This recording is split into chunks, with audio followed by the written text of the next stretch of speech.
Mga mabdos nga namakwit gikan sa Tacloban dala sa military cargo plane nanganak pagabot dinhi sa Sugbo. Mga hinabang alang sa biktima sa bagyo nangabot na apan nagsugod usab og nihit ang kargahan niini. Gikagubtan sa mga biktima sa bagyo ang hinabang nga miabot sa amihanang bahin sa Sugbo. Gipasalig nga walay increase sa presyo sa nagunang palaliton bisan sa kinumprahay nga nahitabo alang sa relief operations sa mga biktima sa bagyo.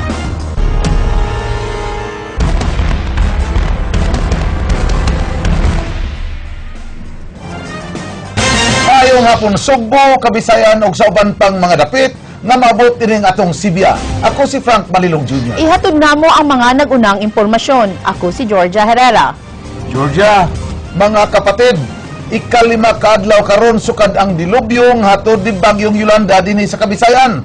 Hangtod karon, wa pay konkretong solusyon ang gobyerno kung unsay mga laka nga angay buhaton aron masulbad ang gibating kagutom, kauhaw ug kabalaka sa mga biktima sa bagyo. Dungan ini mga problema, Frank, dili ikalimod nga grabe ang stress ang nga nasinati karon sa mga biktima sa katalagman, mao nga usa ka lungsod sa Sugbo midangop na alang sa pagpahigayon sa stress debriefing sa ilang mga konstituente nga biktima sa bagyo.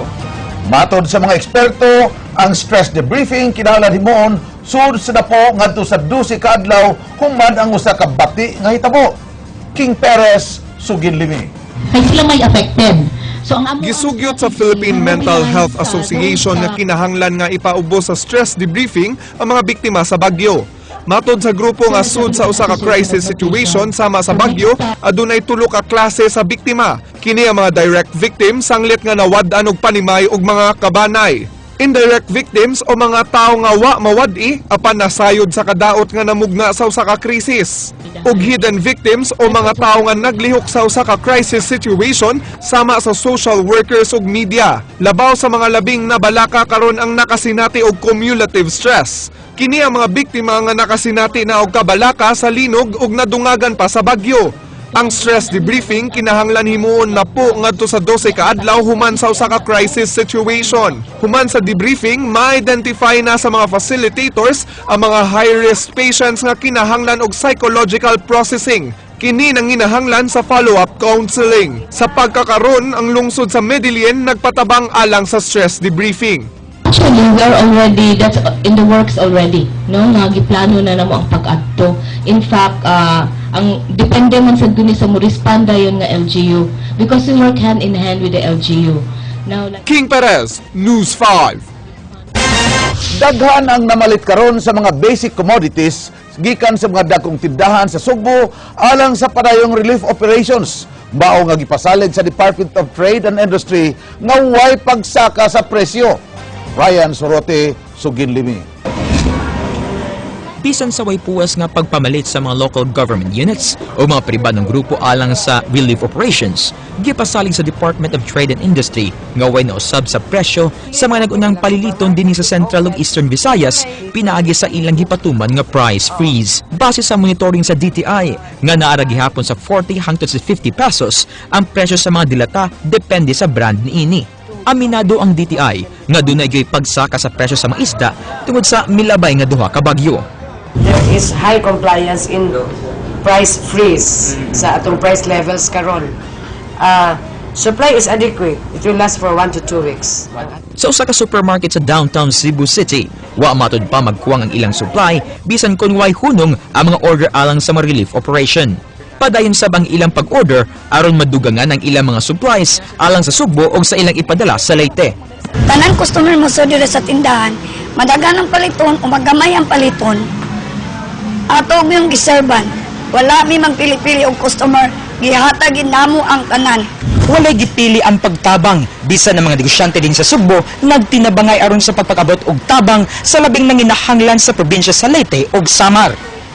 Mismo kining tindahan, dunay kagaling tag-usa ka tiyak ka hinabang nga gipadala sa Giwan, Eastern Samar, Palumpon, Baybay, Calbayog, Naval, Albuera ug Isabel.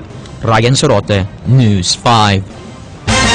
Padayon ang pagpang-repack sa mga relief goods sa buhatan sa Department of Social Welfare and Development 7 alang sa mga nabiktima sa bagyo. Nanawagan karon ang maong buhatan sa mga gustong mo-volunteer sa pagpamutos aron maato ang ilang quota. Ray Pasaporte, Sugid Limi. Mas gipili ining mga estudyante nga gikan sa nagkalain-laing kolehiyo nga mo-volunteer sa pag-repack sa mga relief goods nga ipanghatag sa mga nabiktima sa bagyong Yolanda didto sa probinsya sa Leyte, inay maglakwatsa. Gawas kanila, duna say mga trabahante sa gobyerno nga migahinsab sa ilang oras nga makatabang. Kami nasa lantaw maayo. So moto siya ni help lang mi in our own little ways. Para ganin ako sir, gamay ra kaayo ni dili ni maka-compare sa pag-antos nga na experience yun sa mga tao sa victims. Ang amuha lang ani kay magtanaw mi sa TV, mag-worry man good me, magtanaw nila nga kana naghilak bitaw sila. So feel na mo by doing this we share just a little part of their suffering. Dugang sa DSWD-7 nga nanginahanglan sila og dulan usa ka libo nga mga volunteers aron makaabot sila sa target nga 10,000 kaputos. Matag adlaw mao nga nanawagan sila ni adtong gustong mag-volunteer nga moadto sa Mactan Benito Ibuen Air Base. Ang mga donations kasagaran sa naabot sa ato nga among gi-appreciate tubig, tambal, mga medical supplies para sa catheter, dextrose, mga surgical blades na ana siya, and of course into kalimtan kana yung bugas o canned goods appreciated na. Naabot na sab kagabi ang mga package nga gikan sa nasod nga Australia ug Taiwan. Lakip nga niabot dinhi sa Sugbo ang labing dako nga eroplano sa tibuok kalibutan, ang Antonov gikan sa Russia. Ang ubang relief goods dinhi gibutang una sa gymnasium sa Philippine Air Force. So ang sistema na gikan diri, we have the hub diri no sa relief goods. From here centrally fly out sa atong C-130, and then from flying out ikabot to ipanaog sa airport gihapon, which we still use as the distribution line. And then from the airport diretso na sa mga far-flung area using the UH-1H, the UIS, the UE-2 o kanang Sokol. And then pagbalik naman vice versa, we are ferrying mga priority victims, casualties. Ray Pasaporte, News 5. Bisan sa gibating kalisod, hinay-hinay nga mibaro ang ato mga kapatid sa lungsod sa San Remigio. Dunay uban nga namanday na sa ilang mga panimay. Jinky Bargio, Sugin Limi. Bisan og gataligsik sa lungsod sa San Remigio, padayon sa pagpanday kining mag-amahan nga nagdaginot ining mga dapat sa panimalay sa ilang silingan nga apil sa nagusbat atol sa pagkusukuso sa bagyong Yolanda natong Biyernes. Ilang gidaginot kining mga basa nga nipa og kahoy nga mamahimo nilang temporaryo nga atop sa ilang balay nga nawad-an og sin paghapak sa kusog nga hangin. Waig sapayan sa tag-iya sa maong mga dapat kinsa nawad-an sab sa iyang panimay ug matud niini maayo sab nga makatabang siya sa iyang silingan. Amo na lang nang ihatag kay kanang wala mga sagid sila makuyan. Kaya nga amo lang po nang pangita paagi. Pretensura. Nagbuhat na ako kuan temporary dire sa akong amahan kay kung may makatabang. Wa gini kapuyan. Among ato umbalay wala ngi butangan lang mong trapal.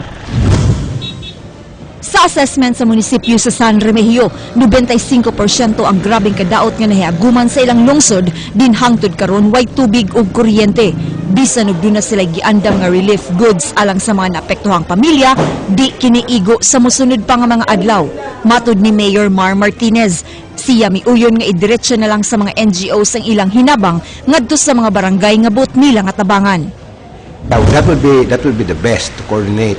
But I don't mind, no, I even prefer it na kung naay capabilities na modirekta, mas mayo, oo, modirekta. So karon ang kato naka-coordinate diri sa ato, we can mura gear them to what barangays na wa pa kadawat. Sa uwahing talaan, 15 na ang patay sa San Remigio. Siyam ini mga mananagat human mitikyaob ang mga sakayan. Sila matud pa katong mga nagmagahi sa pagbakwit bisan sa forced evacuation nga gipatuman sa LGU. Samtang 5 ka mga residente ang natumbahan sa ilang balay atol sa bagyo. Jinky Bargio, News 5. Gisawan sa mga residente sa Barangay Tejero ang gamay nga tabang gikan sa Alagang Kapatid Foundation ni atong Biyernes pagkahuman sa pagkuso-kuso sa bagyong Yolanda. Init nga lugaw ug pan nagpahupay sa ilang kakuyaw ug kagutom. Dennis Tanok, Sugin Limi. Tungod sa pagkusok-kuso sa hangin nga may dalang pag-uwan nunod sa bagyong Yolanda, dinhi sa Barangay Gym sa Tejero, nagpasilong una ang kapin usa ka gatos nga mga individual sa maong barangay.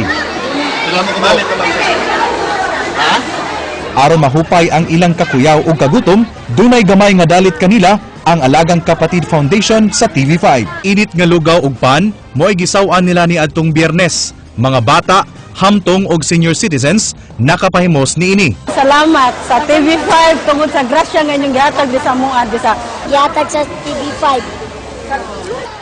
Nangunay sa pagpanako sa lugaw ang station manager sa TV5 Cebu, Carla Quintanar Fernandez, ug ang nanghatag sa pan nga gikan sa Park and Go Bake Shop, ang iyang kapikas nga si El Presidente Mon Fernandez.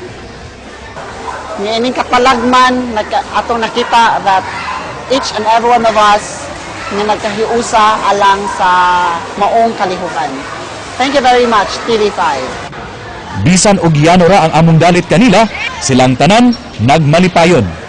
Salamat sa logo TV5. Dennis Tanok, News 5.